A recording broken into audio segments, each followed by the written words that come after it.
जय माता दी, जय माँ कामाख्या।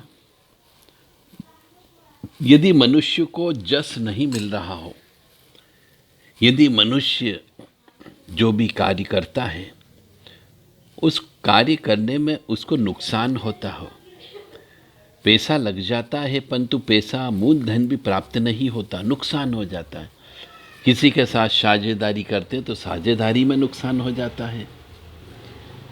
कोई भी काम करे उस कार्य करने में नुकसान हो जाता है। तो मनुष्य को अपना तुला दान करा देना चाहिए, ताकि यदि कल से कोई ऊपरी बाधा हो, कोई बंधन हो, व्यवसाय का बंधन हो, दिमाग का बंधन हो, भाग्य का बंधन हो, तो वो बंधन तुला दान करने से बंधन टूट जाता है। तो मनुष्य को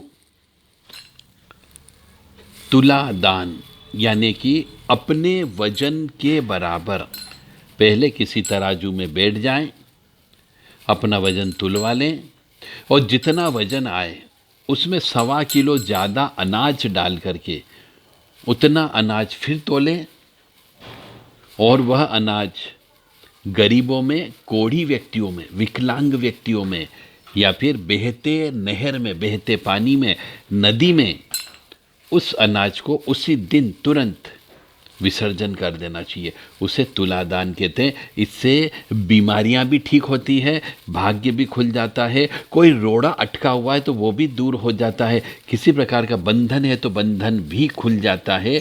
करके देखिए, साल में मनुष्य को 2 बार तुलादान करना चाहिए। तुलादान करने से आपके वजन के बराबर 7 प्रकार का अनाज, 5 प्रकार का अनाज जब दान स्वरूप चला जाता है, उससे पाप कर्म कट जाते हैं। और जब पाप कर्म कट जाते हैं तो मनुष्य को सुख की प्राप्ति होती है, बंधन खुल जाता है। तो तराजू के अंदर एक पलड़े में आप बैठ जाएं और एक पलड़े में अनाज रख दें, अपने वजन के बराबर तोले, उसके बाद में 1.25 किलो अनाज ज़्यादा रखें और उस सामान को गरीबों में, वृद्ध व्यक्तियों में, कोढ़ी व्यक्तियों में बंटवा दें। अगर नहीं मिलते हो तो बहते पानी में, जहाँ पर मछलियाँ पलती है, नदी में, तालाब में उस अनाज को विसर्जन कर दें। इससे आपके भाग्य खुल जाएगा और आपका हाथ बंधा हुआ होगा, लक्ष्मी बंधी हुई होगी, वह लक्ष्मी खुल जाएगी। हाथ बंधा हुआ है तो वह खुल जाता है। तुलादान करें और सुखी समृद्ध जीवन व्यतीत करें। पुराने ज़माने में हमारे बड़े बुजुर्ग ऋषि मुनि अपने बच्चों का, पोतों का तुलादान करके अपने कुल के जो पंडित हुआ करते थे उनको वह अनाज दान देते थे, जिससे घर में खुशहाली बनी रहती थी, बीमार नहीं होते थे, अचानक मृत्यु नहीं होती थी, अकाल मौत नहीं होती थी। तुलादान का प्रभाव ये होता है।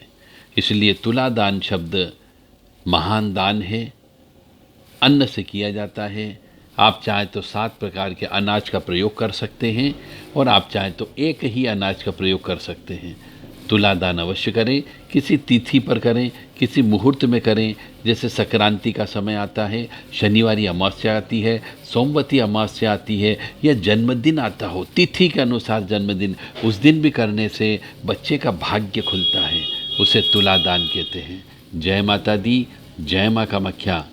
माँ भगवती आपको साहस प्रदान करें और हिम्मत प्रदान करें कि आप अपने जेब से उतना पैसा खर्च कर सकें, अपने वजन के बराबर अन्न का दान करें। जय माँ।